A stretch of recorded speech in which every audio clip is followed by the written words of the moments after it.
Bienvenidos a Ciencia 360, el programa donde tomamos en serio tus preguntas acerca de ciencia y teología. Les habla Efraín Velázquez, arqueólogo y profesor de Biblia Hebrea para el Seminario Adventista Teológico Interamericano. Y hoy vamos a hablar acerca de los suelos. Siempre hemos escuchado acerca de la tierra como tierra, sin darle una definición específica acerca de lo que nosotros nos paramos o nos sostenemos. Pero realmente, ¿qué podemos aprender acerca de su composición? ¿Qué podemos hablar acerca del origen de la misma? ¿Y cómo nosotros podemos entenderla a mayor cabalidad? Para contestar esa pregunta, hemos invitado al ingeniero Max Laracuente. Max, gracias por estar con nosotros. Buenas. Sabes que desde pequeño yo jugaba con tierra y para mí tierra era tierra. Más adelante, cuando terminé trabajando en arqueología, jugando con tierra y viviendo de la tierra, pues entonces tengo que analizarla con mayor cuidado de lo que lo hacía cuando hacía pequeñas tortas de la misma. Ahora tengo una carta para leerlas, el Munsell Chart, en la cual yo puedo determinar los colores y poder ver la contextura y poder ver su elasticidad para hacer diferencia entre un nivel y otro cuando hacemos el análisis de estratigrafía, cuando estamos haciendo una excavación. Pero a pesar de que yo lo veo, los colores y algo de la textura, realmente no voy al detalle tan intenso como lo haces tú. ¿Cuál ha sido tu experiencia con la tierra también? Mira, primeramente que nada, cuando era pequeño, al igual, jugaba con tierra. Mi mamá ya siempre me llamaba la atención porque llegaba con las rodillas sucias, la camisa sucia, pero hoy me dice, sigue jugando con tierra. Vivo de ella. De eso se trata ahora. Básicamente podemos definir que el suelo es un material totalmente inorgánico que proviene de la descomposición de la roca en la corteza terrestre por varios métodos, pero es básicamente unas partículas que tienen un tamaño determinado, una granulometría literal, una composición ya sea de sílice o totalmente volcánica o totalmente sedimentaria, pero tiene un componente y un arreglo químico totalmente detallado y obviamente eso compone ese tipo de suelo. De acuerdo a la mineralogía, de acuerdo a los componentes, es el color que vemos exterior, lo que estereotipamos de la tierra, si es color naranja, si es un color marrón oscuro, un marrón claro, pero básicamente el suelo es un componente totalmente inorgánico, del cual proviene de la descomposición de la tierra. Cuando éramos pequeños también nosotros conocíamos que había dos tipos de manzana, o las rojas o las verdes. Cuando tuve la oportunidad de vivir en Michigan, pude ver que había una veintena de clases de manzanas. No era tan sencillo como las rojas y las verdes. En este caso, cuando hablamos de tierra, no solamente hablamos acerca de tierra roja o tierra negra, sino que, según tú nos explicas, hay toda una infinidad, una gama de clases de tierra dependiendo, o de suelo, dependiendo su composición y dependiendo su origen también. Fíjate que la variabilidad de la tierra también puede ser debido a agentes externos. Por ejemplo, si la tierra ha sido alterada por procesos naturales o si ha sido alterada por procesos del hombre, que le añadan quizás algún tipo de mineral, algún tipo de producto que le cambia la textura, le cambia el color, si le añaden mucha más agua, le cambia el contenido natural de humedad y obviamente produce una textura totalmente diferente que es variable o diferencial del estado original que estaba. Entonces, en detalle, ¿cómo se forman esos suelos? Son fenómenos que interviene el humano, pero también tú mencionas fenómenos naturales. Fenómenos totalmente naturales. Básicamente esos fenómenos naturales intervienen cuando hay la descomposición de esa roca base o esa roca madre de acuerdo a diferentes aspectos o diferentes elementos externos que interactúan sobre ella, produciendo esa descomposición y eventualmente produciendo el suelo. Cuando hablamos acerca de los tipos de suelo, ¿cuántos tipos de suelo hay? Bueno, tenemos suelos orgánicos, que son suelos que están compuestos básicamente de alto contenido de humedad porque tienen una interacción con algún tipo de vegetación que está muerta y lo compone totalmente o lo convierte totalmente en una condición totalmente orgánica. Tenemos suelos que son suelos residuales, que son suelos literalmente producto de la descomposición de las diferentes rocas que hay en la corteza terrestre. Y obviamente tenemos lo que llamamos el suelo saprolítico, que ya básicamente es un suelo que preserva unas estructuras parentales a su origen en un pasado, de esa roca original en un pasado, pero que todavía no se ha convertido en un suelo totalmente residual. Si tú lo miras básicamente en una estratigrafía, tenemos básicamente la primera estrato o horizonte, es básicamente lo que conocemos como el suelo vegetal o el topsoil. Debajo de eso tenemos básicamente el suelo residual, ya convertido en suelo. Y debajo de él tenemos básicamente ese material que te dije que podía ser un material totalmente intemperizado, un material saprolítico, que es el producto de la descomposición, pero que no ha llegado a ser suelo todavía. Y obviamente en el último estrato tenemos la roca viva. Entonces no podemos hablar acerca de suelo malo o bueno. Deberíamos hablar acerca del tipo de suelo para nuestros intereses o nuestros fines. Si tenemos el deseo o la intención de sembrar o de dedicarnos a actividades agrícolas, me imagino que entonces deberíamos utilizar un suelo que sea orgánico, que tenga relación con descomposición, con musgo o con cualquier descomposición orgánica. Si estaríamos hablando acerca de un lugar donde vamos a utilizar para construcción, entonces tal vez no queremos ese tipo de suelo, porque me imagino que el degradarse ese material orgánico pues también se reflejaría en la construcción que queríamos que fuera sólida y que no colapsara más adelante. Básicamente tú has presentado un argumento totalmente científicamente válido. No hay suelos malos. Todo depende de la finalidad o el propósito de ese suelo. Si es un suelo que es meramente para agricultura, posiblemente para ingeniería no tiene buena finalidad. Pero un suelo que es bueno para ingeniería no sirve para agricultura, y un suelo de agricultura no sirve para ingeniería. Fíjate que son dos elementos totalmente diferentes. En un suelo que es para construcción o para ingeniería, nosotros buscamos unas propiedades totalmente mecánicas, propiedades que nos den alto grado de resistencia. Si no las tenemos, lo modificamos para tenerlas y poder construir sobre él. Pero cuando hablamos solo de agricultura, estamos hablando solo que tiene que tener unas propiedades de minerales y de alimentos necesarios para que esa vegetación agrícola pueda ejercer, emerger, pueda salir y obviamente darnos el fruto que nosotros esperamos. Así que tu trabajo es un poquito complicado porque tú dedicas a eso precisamente. Y la gente te va a preguntar, ¿esta tierra es buena o es mala? Y tú tendrás que contestar, ¿buena para qué? Depende. Depende, porque tú eres contratado precisamente para saber si de esa tierra o en ese lugar se puede construir un edificio, o si en ese lugar hay un impacto ambiental o se quiere hacer una sembradía, ya sea de plátanos, ya sea de diferentes otros productos. Así que nuevamente la pregunta sería, ¿el suelo es bueno? ¿Y qué tú contestarías? Todo depende. Y en ese caso tú tienes que hacer pruebas, me imagino, pruebas que determinan la cantidad de elementos que son los que son deseables para ese propósito. Sí, mira, hay una serie de pruebas que se realizan dependiendo de la finalidad, si es meramente agrícola el proceso o es meramente un proceso de construcción, que tú determinas básicamente qué tú tienes, qué tú necesitas y hacia dónde vas. Y esas pruebas básicamente nos dan una guía exacta de las propiedades mecánicas de ese suelo o de las propiedades agrícolas del suelo.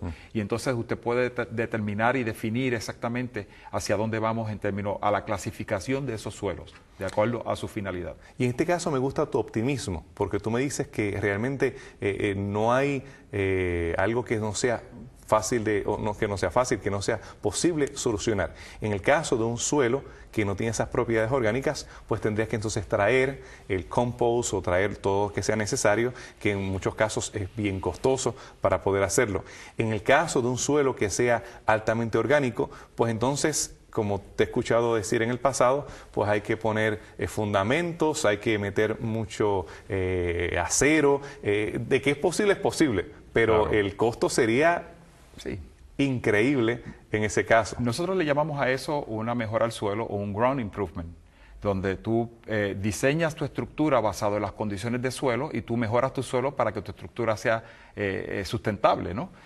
Cuando hablamos de agricultura, pues si tú necesitas un suelo que tiene unas propiedades alcalinas muy altas o muy bajas, de acuerdo al producto que tú vas a sembrar, para poder desarrollarlo, pues entonces tú o mejoras la alcalinidad o bajas la alcalinidad. Tú puedes trabajar, hacer un ground improvement para la finalidad que al final del día tú tienes con ese suelo. Y entiendo que la Biblia te da bastantes oportunidades para ver eso, porque tenemos parábolas que nos hablan acerca de lugares donde hay muchas espinas, donde hay muchas rocas, y lo que se le llama la tierra buena, pero en ese contexto sería tierra buena ¿para qué? ¿Para qué?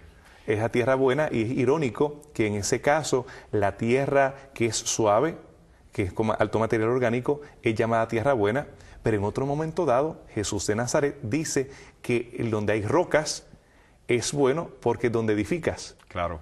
Así que vemos que el mismo Jesús habló de buen suelo, dos elementos contrarios, depende del contexto. Claro. En una ocasión, el suelo bueno era el suelo que tenía material orgánico?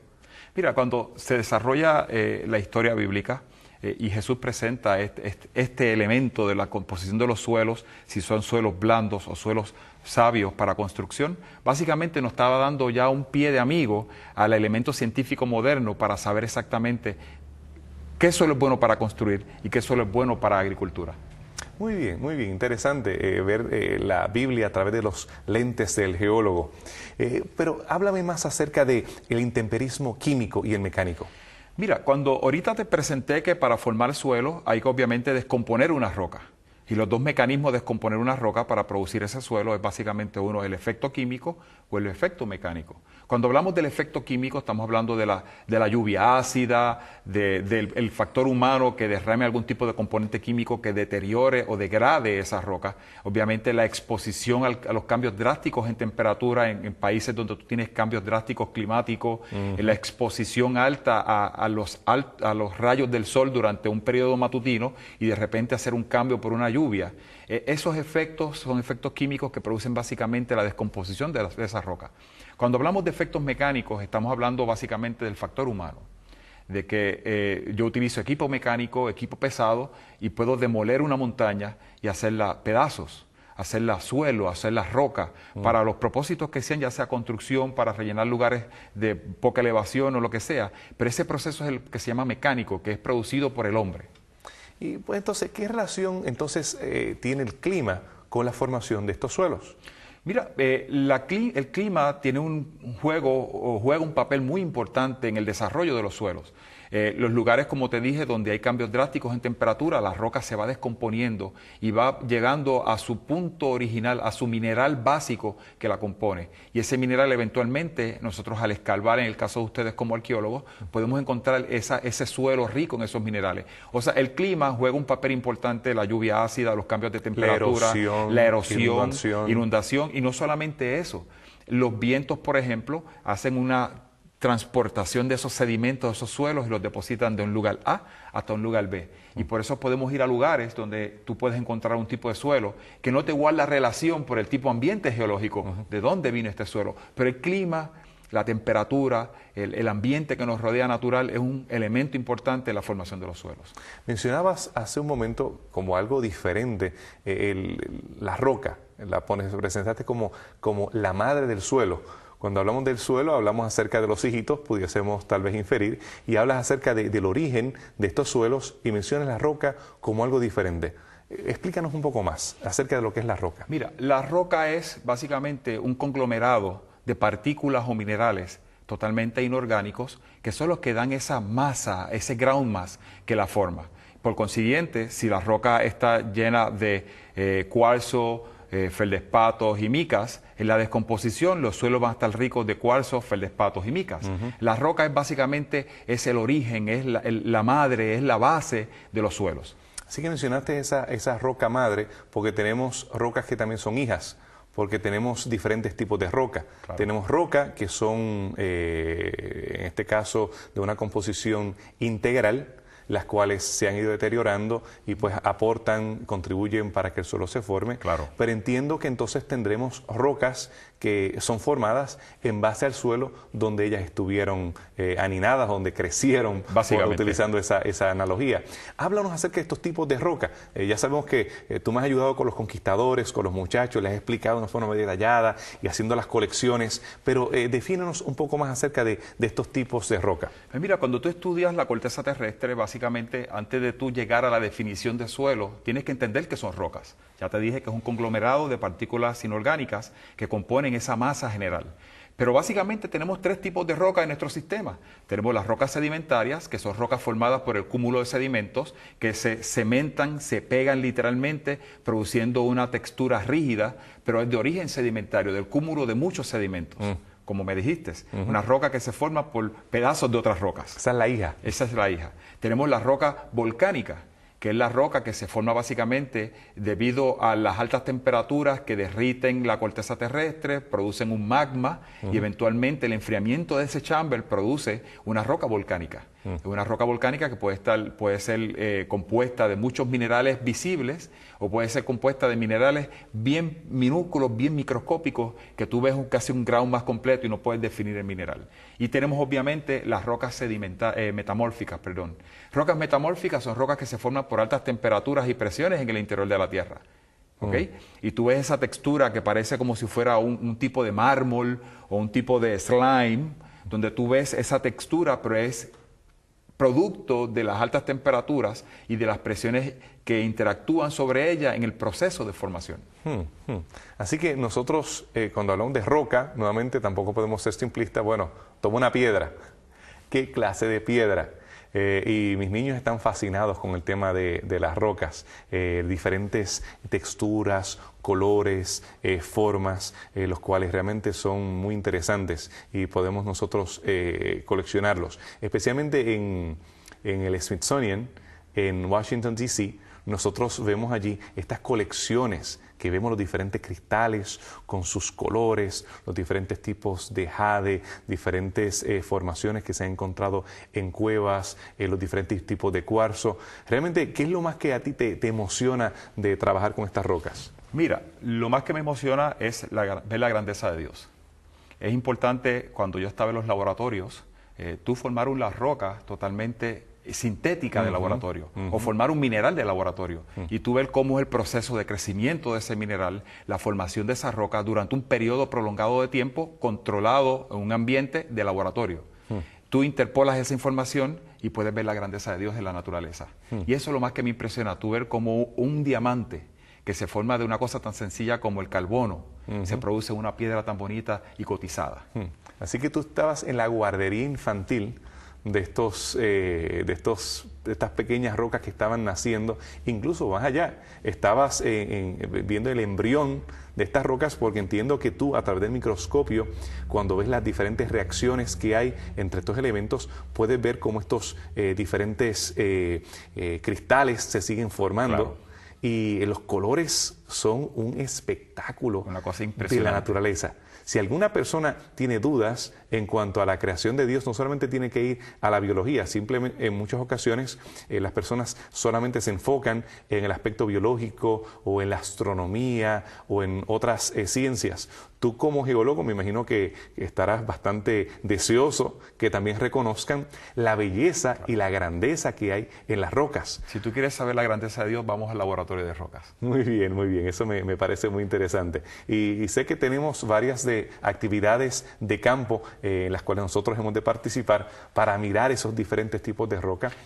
Mira, es impresionante cuando tú vas al laboratorio de rocas y tú cortas una sección de ella, la pones en una laminilla, la pones en una placa polarizada, pones el microscopio y según vas rotando la platina en unos grados, vas viendo los intercambios de colores magistrales que tiene esa roca. Impresionante. Y esos colores determinan exactamente su composición, los minerales y obviamente la grandeza de Dios. Sí. En el caso de las iodas son tal vez las más conocidas o las más populares que hay, que en este caso tenemos ascendencia ígnea, para nosotros verlas cortadas en secciones y ver diferentes tipos de decoraciones que se han hecho de las mismas. Y es fascinante. Bueno, ¿cuáles son los tipos de rocas y su ambiente de formación? Tú lo has contestado bastante, pero dime un poco acerca de las reacciones de Bowens. Mira, la serie de reacciones de Bowen es un tópico científico que hemos utilizado para tú ver cómo se degrada de un material original, por ejemplo, de una roca ígnea totalmente, cómo tú llegas hasta una mica o un cuarzo, de acuerdo a las presiones y temperaturas. ¿Qué nos dice esto a nosotros en palabras sencillas? Nos dicen cuál es la composición mineralógica, el ambiente de formación, las temperaturas que estaban envueltas, ¿ok? Y obviamente la composición de ese suelo importante que tú tienes. La serie de reacciones de Bowen es para nosotros, es como la llave que abre el entendimiento de la formación de una roca. Entonces no es tan simplista como que todas las rocas tienen el mismo tipo de composición. No. Sino que cada una tiene su huella digital o su ADN, podríamos decir. Y me parece interesante porque en el caso de los volcanes, muchas personas ven una erupción y ven esa erupción y dicen, pues lava es lava, magma estaba adentro y afuera es lava. Roja al principio y después se pone oscura. Pero no, entiendo que cada erupción tiene una identidad diferente. Claro. Así que si hacemos un análisis químico de esa lava, la erupción que hubo hace un año es diferente a la erupción que tenemos ahora. Presente. Mira, vamos a ver, por ejemplo, el caso de Puerto Rico. El centro de Puerto Rico, lo que llamamos el backbone, la columna vertebral de Puerto Rico, es totalmente de origen volcánico. Y tú vas a unas áreas en Utuado, en el Batolito, y tú puedes encontrar granodiorita. Vas a otras áreas y encuentras diorita. Y la diferencia de una a la otra, uno la puede ver a simple vista y parecen casi iguales. Pero cuando tú vas al detalle mineralógico de la roca, puedes encontrar que unas no tienen los feldespatos y otras tienen micas. Y tú puedes separar entonces el ambiente de formación de una roca versus otra. Cada cual tiene su huella digital. También podemos determinar en la antigüedad, cuando hubo actividad volcánica, qué actividad volcánica difiere de la otra, porque la composición de esa lava puede ser diferente a la otra. Definitivamente. Lo mismo con la tufa, lo mismo con la ceniza, lo mismo con diferentes elementos que están asociados con la misma. Fascinante. ¿Cómo se relaciona la serie de reacciones de Bowens con la formación de los suelos? Si tú logras entender cómo se degrada la roca dentro de sus minerales en su ambiente de formación, desde una roca volcánica vas pasando por los cuarzos, los feldespatos, las olivinas, las micas, hasta llegar a los cuarzos, por ejemplo, puedes entonces interpretar de que si el ambiente de formación es rico para que se formaran los feldespatos o las micas, las biotitas específicamente, cuando se descompone esa roca, ese suelo es rico en biotitas. Cuando se descompone esa roca, ese suelo es rico en sílice, que es proveniente del cuarzo. Y por eso es importante, si tú conoces la serie de reacciones de Bowen y tú puedes conocer los minerales que interactúan en el proceso de enfriamiento y de descomposición, obviamente puedes inferir, sin tener una muestra categórica de suelo, cuál es la formación mineralógica de ese suelo. Muy bien, muy bien. Me parece interesante que había un argumento en base a uno de los bosques petrificados que se encuentra en Indiana, que presentaba que el mismo se formó a través de millones y millones de años. Y ese era el argumento de que pues, este bosque petrificado debió haberse formado a través de estos millones de años. La estructura de los árboles, cómo estaban, la posición de los mismos y demás. Sin embargo, uno de nuestros geólogos adventistas, él tuvo la oportunidad de analizar la lava de esos diferentes volcanes o de esas diferentes capas que se habían tardado millones de años. Él había estado trabajando en Hawái en la época de los 60 y precisamente parte de su trabajo fue ver esta composición química que había entre cada una de estas erupciones de estos volcanes y pudo determinar que no eran muchos volcanes, decenas de ellos, sino eran solamente 4 volcanes. Interactuaron. Y esos volcanes interactuaron porque vemos la lava relacionándose una con la otra, lo cual habla acerca de un evento singular. Cuando hablamos acerca del diluvio, hay personas que piensan solamente en mucha agua, pero estamos hablando de un fenómeno impresionante. Donde hubo la Pangea se separa, estas placas tectónicas que hoy causan los terremotos, que se separan tal vez a pulgadas o centímetros. 1 centímetro por año. 1 centímetro por año. En este caso, en el caso del diluvio, vemos un fenómeno que se aceleró, vemos vulcanismo, vemos proceso de glaciación más adelante. Muchas de los escenarios que algunos cristianos se sienten intimidados en explorar porque parece que contradice a la Biblia. La creación. A la creación, no, lejos de hacerlo, tú eres uno de esos valientes que ha dicho yo, en vez de mantenerme en el libreto, yo quisiera ver y analizar en forma de 360, como lo hacemos en este programa, ver qué argumentos tiene la ciencia y qué argumentos tiene la Biblia para realmente entender el origen de la vida y también el origen de lo que no es vida, porque tú te encargas de lo que no es vida. Y hablando en ese contexto, ¿qué podemos aprender acerca de los orígenes y la Biblia cuando estudiamos las rocas? Mira, cuando estudiamos las rocas nosotros podemos ver primeramente, como te dijo ahorita, la grandeza de Dios. Cómo se formó este mundo. Si tú puedes interpretar el ambiente de formación de una roca, ya sea sedimentaria, metamórfica, o sea ígnea o volcánica, obviamente tú puedes ver esa grandeza de Dios interactuando ahí. Si tú vas a un laboratorio de rocas y tú quieres crear un diamante, lo que a la naturaleza le tomó posiblemente 25 años formar, en un laboratorio tú lo haces en cuestión de horas. Y ahí tú puedes simular ese ambiente de formación donde estaba envuelta la mano de ese Señor. Donde ese Dios creó esa temperatura, creó esas presiones para crear ese ambiente. Realmente cuando nosotros entramos en estos aspectos científicos y filosóficos, podemos ver en detalle que había una razón importante, que había un ser especial, que había una persona que planificó detalladamente cómo iba a ser la formación. Lo que tú ves allá afuera de rocas, de suelos, básicamente es la exposición de esa grandeza de Dios. En el caso de la ciencia en general o la ciencia naturalista, a diferencia de la ciencia creacionista o biblista, nosotros tenemos que ellos definen estos fenómenos, estos procesos que se tienen que llevar a cabo a través de millones de años. ¿Por qué? Porque tenemos rocas que evidentemente son rocas viejas. No podemos, siendo honestos con la data, decir que esta roca tiene 2000 años, 6000 años o algo por el estilo. Es roca vieja. ¿Cómo tú entonces explicas, teniendo un paradigma bíblico, cómo podemos entender este fenómeno de las rocas viejas? Mira, básicamente, para ser simple con esto, yo creo en un Dios, en una formación. Cuando Dios creó la tierra, el globo como tal, y luego vino y separó las aguas de la tierra y comenzó la creación cronológica que conocemos. Posiblemente tenemos que entender y profundizar un poquito más por qué esas rocas que estaban allí tienen 6000 años, tienen 2000 años, tienen 3000 años, pero estaban allí. Dios las creó cuando creó el mundo y crea esa gama de interrogantes posiblemente en cuanto a la cronología de la tierra. Pero sí algo es certero y seguro, que Dios la creó. Entonces, cuando hablamos acerca de la edad de esas rocas, en el caso del uranio, por ejemplo, que su formación se supone que se tardara millones de años o miles y miles de años, en el caso de lo que tú sugieres, Dios hace una creación madura. Claro. Los árboles, si los cortáramos, tendrían anillos. Claro. Adán no era un embrión, Claro. no era un bebé, era un hombre maduro. Así que no podemos entonces alejarnos de entender el concepto de rocas maduras en una creación madura. Correcto. Rocas viejas. Dios crea árboles viejos, Él crea rocas viejas. Claro. Si nosotros nos ascribimos a una cosmovisión bíblica, no deberíamos entonces tener problemas con aceptar ese tipo de explicación. Así que las rocas nos hablan.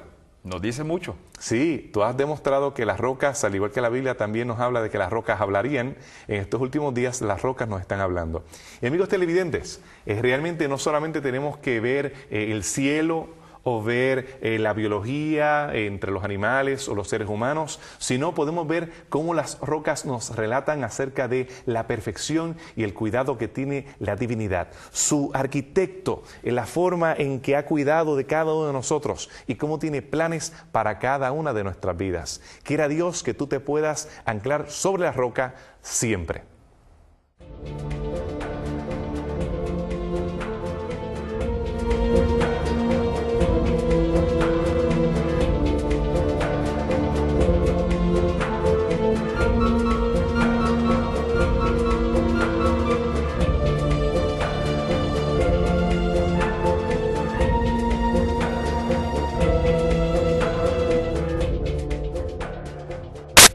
Proviene de la descomposición de la roca en la corteza terrestre por varios métodos, pero es básicamente unas partículas que tienen un tamaño determinado, una granulometría literal, una composición ya sea de sílice o totalmente volcánica o totalmente sedimentaria, pero tiene un componente y un arreglo químico totalmente detallado y obviamente eso compone ese tipo de suelo. De acuerdo a la mineralogía, de acuerdo a los componentes, es el color que vemos exterior, lo que estereotipamos de la Tierra, si es color naranja, si es un color marrón oscuro, un marrón claro, pero básicamente el suelo es un componente totalmente inorgánico, del cual proviene de la descomposición de la tierra.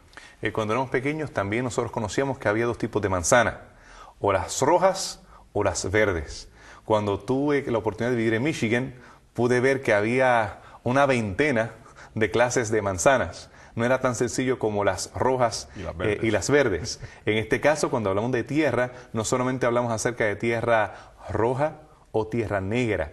sino que, según tú nos explicas, hay todo un... De alto contenido de humedad, porque tienen una interacción con algún tipo de vegetación que está muerta y lo compone totalmente o lo convierte totalmente en una condición totalmente orgánica. Tenemos suelos que son suelos residuales, que son suelos literalmente producto de la descomposición de las diferentes rocas que hay en la corteza terrestre. Y obviamente tenemos lo que llamamos el suelo saprolítico, que ya básicamente es un suelo que preserva unas estructuras parentales a su origen en un pasado, de esa roca original en un pasado, pero que todavía no se ha convertido en un suelo totalmente residual. Si tú lo miras básicamente en una estratigrafía, tenemos básicamente la primera estrato o horizonte, es básicamente lo que conocemos como el suelo vegetal o el topsoil. Debajo de eso tenemos básicamente el suelo residual, ya convertido en suelo, y debajo de él tenemos básicamente ese material que te dije que podía ser un material totalmente intemperizado, un material saprolítico, que es el producto de la descomposición, pero que no ha llegado a ser suelo todavía. Y obviamente en el último estrato tenemos la roca viva. Entonces no podemos hablar acerca de suelo malo o bueno de estar con nosotros. Buenas. Sabes que desde pequeño yo jugaba con tierra y para mí tierra era tierra. Más adelante, cuando terminé trabajando en arqueología, jugando con tierra y viviendo de la tierra, pues entonces tengo que analizarla con mayor cuidado de lo que lo hacía cuando hacía pequeñas tortas de la misma. Ahora tengo una carta para leerlas, el Munsell Chart, en la cual yo puedo determinar los colores y poder ver la contextura y poder ver su elasticidad para hacer diferencia entre un nivel y otro cuando hacemos el análisis de estratigrafía, cuando estamos haciendo una excavación. Pero a pesar de que yo lo veo, los colores y algo de la textura, realmente no voy al detalle tan intenso como lo haces tú. ¿Cuál ha sido tu experiencia con la tierra también? Mira, primeramente que nada, cuando era pequeño, al igual, jugaba con tierra. Mi mamá ya siempre me llamaba la atención porque llegaba con las rodillas sucias, la camisa sucia, pero hoy me dice, sigue jugando con tierra. Vivo de ella. De eso se trata ahora. Básicamente podemos definir que el suelo es un material totalmente inorgánico que